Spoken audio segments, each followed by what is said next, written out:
अब क्या है हेलो, तो कैसा आप सब लोग, आपका बहुत बहुत अभिनंदन है हमारे YouTube चैनल पर।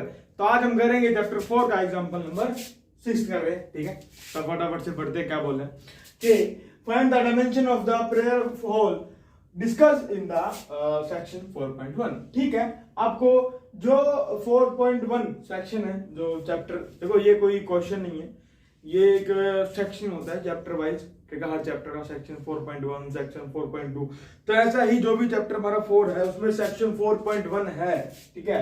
उसमें जो भी आपको कंडीशन दी गई है उसमें आपको उसके डायमेंशन निकालने हैं। मतलब कि जो कंडीशन दी थी वहां से ना अपने को इक्वेशन बनानी है, फिर उसके डायमेंशन मतलब उसको पूरा सोल्व कर दिखाना है सेक्शन 4.1 को। तो फटाफट से ना मैं आपको एक बार एनसीईआरटी बुक दिखा देता हूं, ठीक है। जो आपका चैप्टर है चैप्टर 4, उसमें सेक्शन है हमारा कौन सा, ये रहा देखो 4.1, ठीक है। इसमें जो ये फिगर 4.1, इसमें जो ये कंडीशन, ये क्वेश्चन दिया गया है, इसको आपको प्रॉपर सोल्व करना है, मतलब इसके डायमेंशंस निकालने हैं। ये रेक्टेंगल है, इसके लेंथ ब्रेथ आपको पूरा डायमेंशंस निकालने हैं प्रॉपर, ठीक है। तो एक बार फटाफट से मैं बता देता हूं क्वेश्चन में है क्या। क्वेश्चन में ये है कि हमारे पास ना एक रेक्टेंगुलर, ठीक है, क्या फील्ड है, क्या है, ठीक है, होल है, नहीं होल है, ठीक है, रेक्टेंगुलर की शेप का है, ठीक है। और उसने बोला है उसका एरिया कितना है, 300 मीटर स्क्वायर। हमेशा एरिया स्क्वायर में होता है, क्यूब में क्या होता है, वॉल्यूम, ठीक है। तो उसका एरिया 300 मीटर स्क्वायर दिया गया अपने को, और फिर बोल रहा है कि जो उसकी लेंथ है ना, जो उसकी ये लेंथ है वो ब्रेथ के ट्वाइस है और 1 मोर है। समझ रहे हो? दोबारा रिपीट करता हूं कि क्या बोल रहा है। सेक्शन 4.1 में क्वेश्चन है, रेक्टेंगल की शेप का अपने पास होल है, और उसमें क्या बोल रहा है, जो उसकी लेंथ है वो ब्रेथ के दुगनी भी है और एक ज्यादा भी है, ट्वाइस भी है और 1 मोर भी है। तो मान लो मैं ब्रेथ को x ले लूं, ब्रेथ को x मीटर लेट कर लूं, तो लेंथ कितनी हो जाएगी, लेंथ ब्रेथ के दोगुनी है, मतलब ट्वाइस है, मतलब 2 टाइम्स है, ठीक है। तो मतलब अगर ब्रेथ x है तो लेंथ हो जाएगी 2x, है ना। और ये क्या बोल रहा है कि 2x होने के बाद 1 मोर भी है, मतलब ये +1 और करेंगे, एक ज्यादा और है, ये हमारी आएगी लेंथ। तो ये कितना होगा हमारे पास, 2x + 1 मीटर, ठीक है। ये ब्रैकेट लगाओ या ना लगाओ, मर्जी आपकी है। समझ गए ना कि भाई ये बोल रहा था कि एरिया दे रखे उसको 300 मीटर, और बोल रहा है जो उसकी लेंथ होगी ना, जो उसकी लेंथ होगी वो ब्रेथ के ट्वाइस होगी और 1 मोर होगी, ट्वाइस होगी और 1 मोर होगी। बस लगा दिया, लेंथ ब्रेथ अपने को गिवन है, एरिया दे रखे है, तो क्या यूज करेंगे बोलो, ठीक है। तो फटाफट से लिख देते हैं ना यहाँ कि सॉल्यूशन क्या होगा भाई कि लेंथ ऑफ द रेक्टेंगल कितनी है अपने पास, sorry 2x + 1 metre, breadth of the rectangle x metre, ठीक है। According to question area of rectangle, ठीक है, कितना है भाई, 300 मीटर स्क्वायर। एरिया होता क्या है, length into breadth equals to क्या है, 300, ठीक है। लेंथ क्या है भाई, लेंथ हमारे पास 2x + 1 और ब्रेथ कितनी है x, देखो लेंथ कितनी है 2x + 1, ब्रेथ कितनी है x। सिंपल क्वेश्चन है, बिल्कुल सिंपल क्वेश्चन, ज्यादा टाइम लगाएगा इसमें, बिल्कुल सिंपल है भाई। लेंथ ब्रेथ है, एरिया है, तो सिंपल पुट करो वहां से, बस खत्म, नकली क्वेश्चन है बिल्कुल। x को मल्टीप्लाई करो, 2x × x 2x square, x × 1 x, 300 वहां है, इसको यहां ले आओ, माइनस का 300 = 0। तो आप क्या निकालने इसके, फैक्टर मतलब रूट्स बोल लो, फैक्टर का रूट से निकालते हैं। रूट्स का भी मतलब, रूट्स का मतलब इसकी वेरिएबल की वैल्यू कैसे फाइंड करेंगे, और अच्छा कैसे फाइंड करेंगे, उसके लिए आप इस चैप्टर की जो 4 चैप्टर चल रहा है इसकी सीरीज में, सेकंड लेक्चर है, वहां चेकआउट कर सकते हो कि कैसे इसके ऐसे इसको सोल्व कैसे करते हैं, वेरिएबल की वैल्यू कैसे निकालते हैं। या फिर आप इस चैप्टर का एग्जांपल नंबर 3 वाली वीडियो देख लेना, आपको बिल्कुल सब क्लियर हो जाएगा। वैसे अभी मैं समझा दूंगा आपको, फिर भी ठीक है, फिर भी अगर आपको प्रॉपर समझना है तो वो वीडियो फुल डेडिकेटेड है, ये कैसे फाइंड आउट करते हैं फुल, ठीक है। उसमें कुछ और नहीं, बस यही है। ठीक है, वहां आराम से बिल्कुल। वैसे यहाँ भी मैं करा दूंगा, कोई टेंशन बड़ी बात नहीं है, अगर ना आए तो की बात है, बाद की बात है, अगर ना आए आपको समझ, ठीक है। तो करते कैसे, इसको फटाफट से करते हैं। देखो फटाफट से करते हैं, कैसे करना है, मिडिल वाली टर्म को तोड़ना है। मिडिल वाली टर्म क्या भी है यहाँ, देखो 1 है, देखो ना, हाँ x तो है प्लस x है। अब x के आगे क्या है, x के आगे हमेशा 1 होता है, जहां कुछ नहीं वहां 1, तो x का कोएफिशिएंट क्या है 1, तो 1 को उठाओ, मिडिल वाली टर्म के कोएफिशिएंट को उठाओ 1। अब 1 को हमें 2 नंबरों में तोड़ना है, 1 को 2 नंबरों में तोड़ना है। ऐसे नहीं तोड़ पाएंगे, हमेशा यहाँ शर्तें लगेगी, है ना, 2 शर्तें लगेगी, 2 शर्तें लगेगी, ऐसे कुछ भी आप नहीं तोड़ पाओगे। मैथ के अंदर अगर आप कुछ करना चाहते हो तो वहां आपको मैथ की भी माननी पड़ती है, ठीक है। तो यहाँ शर्तें लग जाएंगी। तो पहली शर्त क्या है, पहली शर्त ये है कि आप वो जो नंबर तोड़ोगे ना, 1 को 2 नंबरों में तोड़ोगे, उन्हीं नंबरों का, मैं दोबारा रिपीट करता हूं, 1 कौन है भाई, मिडिल टर्म, मिडिल टर्म का कोएफिशिएंट क्या है, x का कोएफिशिएंट 1 है ना, 1। अब इसको तोड़ना है किन्हीं 2 नंबरों में, ठीक है। अब इसी 2 नंबरों का, वही नहीं 2 नंबरों का मल्टीप्लाई किसके बराबर आना चाहिए, जो हमारा कांस्टेंट टर्म है और जो हमारा x स्क्वायर का कोएफिशिएंट है। x का कोएफिशिएंट कौन है 2, तो कांस्टेंट मल्टीप्लाई 2 करो, कितना आएगा, 2 मल्टीप्लाई हमारा 300, कितना हो गया ये, कहां लिखूं है, कितना 600, कितना हो गया 600। दोबारा रिपीट करता हूं, अपने को मिडिल वाली टर्म तोड़नी है कि नहीं 2 नंबरों में, मिडिल वाली टर्म x है, x का कोएफिशिएंट चेक करेंगे 1 है, कोएफिशिएंट जो आगे मल्टीप्लाई हो रहा है, 1 को 2 नंबर में तोड़ना है। अब ऐसे नहीं कुछ तोड़ेंगे हम, हमें यहाँ शर्तें माननी पड़ेगी कुछ। तो पहली शर्त ये है कि उन्हीं 2 नंबरों को मल्टीप्लाई करने पे क्या आना चाहिए, 600। कैसे 600 कैसे आ गया, ये 300 था, कांस्टेंट टर्म को मल्टीप्लाई करो x स्क्वायर कोएफिशिएंट के साथ, x स्क्वायर कोएफिशिएंट कौन है 2 मल्टीप्लाई 300 600। पर यहाँ ध्यान रखना ये -300 था, तो यहाँ भी -600 आएगा, -300 था ना ये, ठीक है। अब दूसरी शर्त क्या है भैया, देखो दूसरी शर्त है कि उन्हीं 2 नंबरों का, है ना, उन्हीं 2 नंबरों का, इनका ही प्लस माइनस, प्लस या माइनस करो, कुछ भी करो, प्लस या माइनस करो, किसके बराबर आना चाहिए, मिडिल वाली टर्म के साथ। मिडिल वाली टर्म क्या है, x का कोएफिशिएंट क्या है 1, तो ये 1 के बराबर आना चाहिए, 1 के बराबर आना चाहिए। दोबारा रिपीट करता हूं कि अपने को तोड़ना है, ठीक है, मिडिल वाली टर्म को, मिडिल वाली टर्म का कोएफिशिएंट 1 है, तो 1 को देखते हैं, 1 को 2 नंबरों में तोड़ना है। 2 नंबरों में ऐसे नहीं तोड़ पाओगे आप, वहां शर्तें लगी। पहली शर्त क्या है, उन्हीं 2 नंबरों को मल्टीप्लाई करने पे क्या आना चाहिए, जो हमारा कांस्टेंट टर्म है और x स्क्वायर का कोएफिशिएंट है, 2 मल्टीप्लाई -300 इक्वल्स टू -600। और उन्हीं दूसरी शर्त क्या है, उन्हीं 2 नंबरों का प्लस या माइनस करने पे हमें कांस्टेंट जो हमारा मिडिल टर्म है ना, x है ना, इसका कोएफिशिएंट क्या है 1 बनाना है, कुछ नहीं है आगे मल्टीप्लाई में, तो वही तो होगा, तो 1 उनका प्लस माइनस करने पे बनाना चाहिए।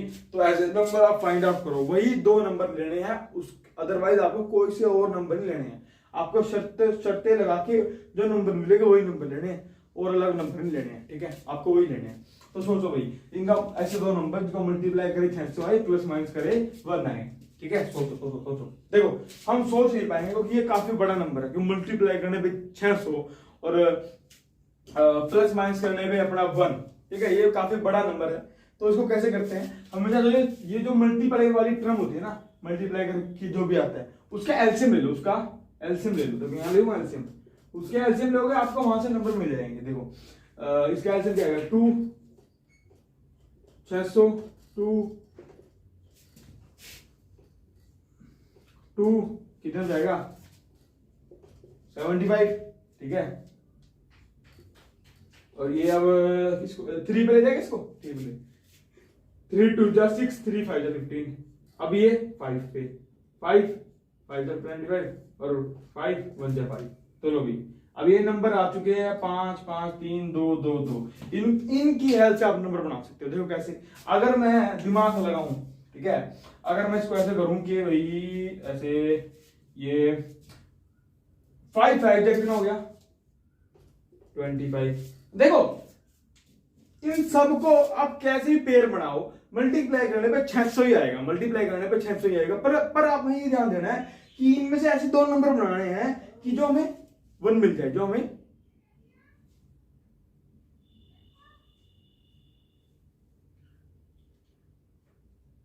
कुछ नहीं खैर छोड़ो, मेरे को लगा कोई मेरे को बाहर आवाज दे रहा है ना, लगा था, छोड़ो, ठीक है। तो ये नंबर देखो, नंबर मल्टीप्लाई करने में 600 तो आएगा ही, आपको ये सोचना ही नहीं है। इनमें से आप कोई सी पेयर बनाओगे, मल्टीप्लाई करेंगे 600 आएगा, क्योंकि भाई वो उसका एलसीएम 600 का है ना, वो समझ रहे हो, उसके फैक्टर है वो 600 के, तो मल्टीप्लाई करने में 600 तो आएगा ही। ये बात तो खत्म होगी, सिंपल सी बात थी। बस अब ये ऐसे पेयर लेने जिनका प्लस या माइनस करने पे 1 है, ठीक है। तो अगर मैं 25 और 25 सॉरी क्या बोल रहा हूँ, 5 और 5 ले लूं, 25 और ये जो बच गई 3 2 जा 6 6 2 जा 12 12 2 जा 24, तो ये 24 आ रहा है, इनका 24 आ रहा है, ये 25 आ रहा है। देखो 24 मल्टीप्लाई 25 600 ही आएगा, क्यों? क्योंकि इसके फैक्टर है, कर लेना 600 आएगा, ठीक है। मल्टीप्लाई करने 600 आएगा और उनको प्लस या माइनस करने पे 1 आएगा। देखो 25 माइनस 24 1 आएगा ना, तो दो नंबर अपने को मिल चुके हैं कि 25 और 24, 25 और 24, पर माइनस करने पे 1 आना चाहिए, तो 25 माइनस 24 करेंगे तो 1 आएगा। तो देखो ये 25 का है प्लस का, 24 माइनस का है, तो 24 माइनस का है, 25 प्लस का है, बस ये ध्यान रखना है, ठीक है। ठीक है, शर्तें लग रही हैं, 2 लग रही है, क्यों लग रही है? क्योंकि अपने उसको वैल्यू निकालनी है, कैसे फाइंड आउट करेंगे? मिडिल वाइड टर्म देखिए, मिडिल वाइड टर्म में कोएफिशिएंट चेक करें, उसको 2 नंबर में तोड़ना है, 2 नंबर में ऐसे नहीं तोड़ पाओगे, शर्तें लगेगी। पहली शर्त क्या है कि उन्हीं 2 नंबर का मल्टीप्लाई करने पे क्या आना चाहिए? Constant term multiply x square का कोएफिशिएंट, मल्टीप्लाई करा 600 आया, और उन्हीं 2 नंबरों का प्लस या माइनस करने पे क्या आना चाहिए? 1 1 कहां से आ गया? मिडिल वाइड टर्म देखनी, मिडिल वाइड टर्म का कोएफिशिएंट क्या है? 1, तो 1। तो ऐसे ही अगर हम सोच पा रहे हैं ऐसे ही बिना एलसीएम के तो बढ़िया बात है, अगर नहीं इतना चल रहा हमारा माइंड तो इसके जो मल्टीप्लाई वाली टर्म थी 600 इसका एलसीएम लो, वहां से दो नंबर फाइंड आउट कर लो, सिंपल। तो मिल चुके हैं 25 प्लस का माइनस 24। तो फटाफट यहाँ लिखते हैं कि 2x square plus 25 x minus 24 x minus 300। आप बोलोगे भैया ये कर दिया, कुछ नहीं किया, देखो सिंपल है, 2x तो एज इट इज है, ये तो प्लस x था, प्लस x की जगह मैंने क्या लिखा है? प्लस का 25 माइनस का 24x, यही तो आएगा।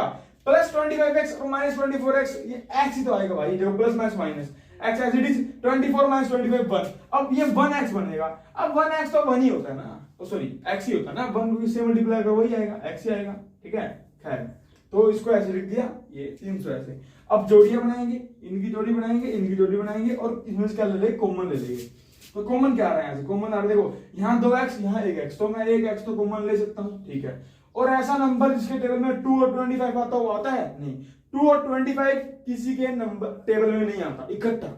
हाँ, 2 के टेबल में 2 आता है, 5 के टेबल में 25 आता है, पर ऐसा कोई नंबर जिसके टेबल में दोनों आता हो, नहीं आता है ना, तो खाली x आ जाएगा ओनली, ठीक है। तो x को किससे मल्टीप्लाई करूं? 2x स्क्वायर आए 2x से, देखो 2x मल्टीप्लाई x स्क्वायर बन जाएगा, प्लस एज इट इज।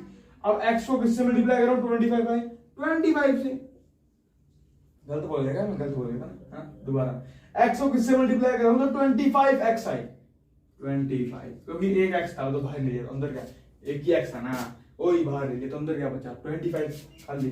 तो यहाँ देखो, यहाँ क्या कॉमन ले गए, देखो ये माइनस। अब ऐसा नंबर जिसके टेबल में 24 भी आता हो और हमारा ये 300 भी आता हो, 12 है ना। 12 कैसे लिया भैया? ऐसे तो 4 के टेबल भी आता है, 2 के टेबल भी आता है, आपने 12 ही क्यों लिया? देखो हमें हमेशा सबसे बड़ी वैल्यू लेनी होती है कॉमन में, ठीक है। और वैसे भी अब धीरे धीरे अगर करोगे इसको आगे जाके तो आप बिल्कुल समझ जाओगे कौन सा हमें कॉमन लेना है, कौन सा नहीं लेना है, सिंपल सी बात है। अब देखो x यहाँ एक x था, यहाँ एक भी x नहीं, तो x तो कॉमन नहीं आ रहा है, तो 12 को किससे मल्टीप्लाई करो? जो हमारा 24x है, 12 2 जा 24, x जरूर लगा लेना, बाहर माइनस है तो अंदर साइन चेंज, तो अंदर क्या था? माइनस का, ये तो प्लस का हो जाएगा, ठीक है, ठीक है। बाहर साइन माइनस का होता है तो अंदर साइन चेंज हो जाता है, ठीक है।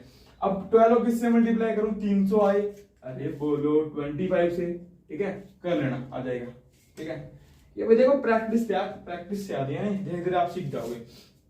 खैर, अब ये दोनों सेम आ चुके हैं, देखो 2x प्लस 25, 2x प्लस 25, तो सेम आ चुके हैं, इसका मतलब आप ठीक कर रहे हो, आपका आंसर ठीक आ रहा है, ठीक है, मतलब ठीक आएगा, अभी तक तो ठीक आ रहा है, अभी तक आप मतलब कि अभी तक आप ठीक कर रहे हो, ठीक है। इसको रब कर देते हैं ना, यहाँ कर लेते हैं सोल्व। तो फिर आगे क्या करना है भैया? देखो 2 सेम आ चुके हैं, इनको एक बार लिख लो, इनको 2x प्लस 25 एक बार लिख लिया, और जो ये x और ये माइनस 12 बचा, इसको एक बार, और इसको 0 दिखाई, मैंने क्या किया है? 2 थे, मैंने एक लिख लिया, और ये x माइनस 12 इसको अलग लिख लिया, सिंपल, ठीक है। अब देखो भैया ये आपने ऐसा क्यों किया, कैसे किया, अभी मैं बताऊंगा, बहुत लंबी वीडियो बन जाएगी, ठीक है। तो मैंने देखो इसका आपको जरूरत तो है देखो समझने की भी, ये ऐसे था तो ऐसे कैसे लिख दिया, पर आप इसको एज इट इज भी कर सकते हो कि ठीक है दो थे ऐसे करा ये बचा इसको ऐसे लिख दिया। स्कूल में भी आपको ज्यादातर ऐसे सिखाया जाता है, पर अगर आपको उसके पीछे का रीजन, पर्दे के पीछे क्या कहानी चल रही है वो जानना है तो आप क्या करो, इस चैप्टर की जो एग्जाम्पल नंबर 3 है, ठीक है, एग्जाम्पल नंबर 3 जो अपना उसमें जाओ, उसमें चेक करो, उसमें मैंने समझाया प्रॉपर कि ये कैसे लिखा है, ये दो थे तो एक लिख लिया, और ये x - 12 कैसे लिखा है ना, अभी कराऊंगा तो लंबी वीडियो बन जाएगी, खैर वहां चेक करके देख लेना आप, ठीक है।